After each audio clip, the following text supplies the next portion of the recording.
Next ఈ 2024 polity అప్డేట్స్‌లో భాగంగా మనం గుర్తుంచుకోవాల్సినటువంటి ఇంకొక వ్యక్తి ఎవరయ్యా అంటే ముఖేష్ దలాల్ అండి. సో, చాలా చాలా ఇంపార్టెంట్.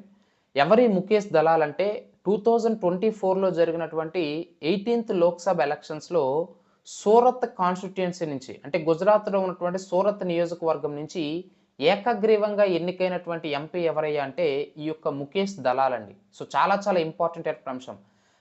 గతంలో మనం మాట్లాడేటప్పుడు శాంభవి చౌదరి గురించి మనం మాట్లాడుకున్నాం. ఈమెవరు? Youngest MP. అంటే 2024లో జరిగినటువంటి 18వ లోక్‌సభ ఎలక్షన్స్‌లో పోటీ చేసినటువంటి అతి చిన్న వయస్కురాలు. 25 సంవత్సరాల్లోనే ఎంపీగా గెలిచినటువంటి మహిళ శాంభవి చౌదరి. సో, ఆ పరంపరలో ఇదే 18థ్ లోక్‌సభలో మనం గుర్తుంచుకోవాల్సినటువంటి ఇంకొక వ్యక్తి ఎవరయ్యా అంటే ముఖేష్ దలాల్.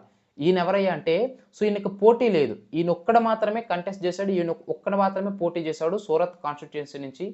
సో, మనకి ఎలక్షన్ కమిషన్ అనేది ఎలక్షన్‌ల నిర్వహణ కోసము ప్రజా ప్రాతినిధ్య చట్టం 1950, ప్రజా ప్రాతినిధ్య చట్టం 1951 చేయడం అనేది జరిగింది. వాటిని మనం ఎలానో క్లాసుల్లో మనం మాట్లాడుకున్నాం.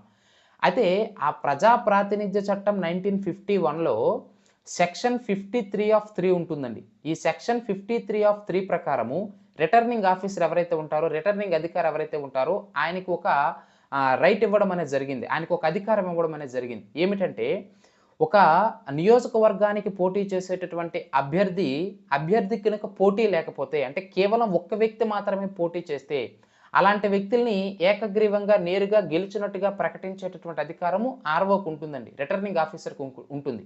సో, రిటర్నింగ్ ఆఫీసర్ యొక్క పాత్ర మీకు తెలుసు కదా! సో, గ్రామ స్థాయిలో వార్డ్ మెంబర్ మొదలుకొని దేశ స్థాయిలో రాష్ట్రపతి వరకు కూడా జరిగేటటువంటి ప్రతి ఒక్క ఎన్నికకి కూడా రిటర్నింగ్ ఆఫీసర్ ఉంటాడండి. అంటే నామినేషన్‌లు స్వీకరించడం కావచ్చు, నామినేషన్‌లు పరిశీలించడం కావచ్చు, నామినేషన్‌లు ఉపసంహరణ చేసుకోవడం కావచ్చు, ఎన్నికలు నిర్వహించడం కావచ్చు, ఎన్నికలు గెలిచిన తర్వాత గెలిచిన అభ్యర్థికి గెలుపు పత్రం ఇవ్వడం కావచ్చు, గెలిచిన అభ్యర్థి యొక్క పేరుని అటు లోక్‌సభ సెక్రటరీ జనరల్‌కి, ఇటు భారత రాష్ట్రపతి, అటు ఎన్నికల కమిషన్‌కి పంపించడం కావచ్చు, ఈ పాత్ర అంతా అఫిడవిట్‌లను స్వీకరించడం కావచ్చు, ఆడిట్ రిపోర్ట్‌ని స్వీకరించడం కావచ్చు, ఈ పాత్ర అంతా కూడా ఎవరిదయ్యా అంటే రిటర్నింగ్ ఆఫీసర్‌ది. సో, భారతదేశం లాంటి అతిపెద్ద ప్రజాస్వామ్య దేశంలో రిటర్నింగ్ ఆఫీసర్ యొక్క పాత్ర, ఎన్నికల ప్రక్రియలో రిటర్నింగ్ ఆఫీసర్ పాత్ర చాలా చాలా కీలకమైనదనే విషయాన్ని మీరిక్కడ గుర్తుంచుకోవాలి. సో, ఇలాంటి రిటర్నింగ్ అధికారికి ఎన్నికల కమిషన్ అనేది 2023 ఆగస్ట్‌లోనే ఒక కరపత్రాన్ని జారీ చేసిందండి.